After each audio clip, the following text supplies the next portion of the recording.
আমি এখন করব সয়াবিন। তেল দিয়ে দিচ্ছি। এই আলুগুলোকে ভেজে নেব।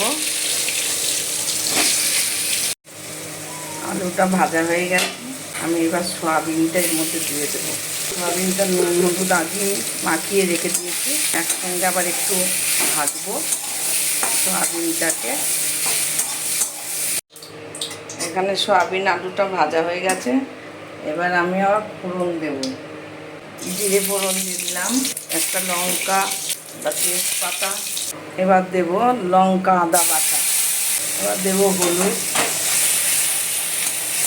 এটা একটু ভাজা ভাজা হয়ে গেলে তো তেল তেল উল্টে পড়বে, ভাজা হলেই মশলাটা ভাজা হয়ে গেলে তেল তেল। এবারে দিয়ে দেবো জল, এবারে দিয়ে দেবো সয়াবিন আলুটা দেবো। এবার দিয়ে দিলাম লবণ, দেব ধনে জিরে গুঁড়ো করা আগে মশলাটা দিয়ে দেবো। সয়াবিনটা হয়ে গেছে, এবার আমি গরম মশলার গুঁড়ো একটু দিয়ে দিলাম, নাড়াচাড়া দিয়ে আমি নামিয়ে ফেলবো। আমি এবার নামিয়ে ফেললাম নিরামিষ সয়াবিন।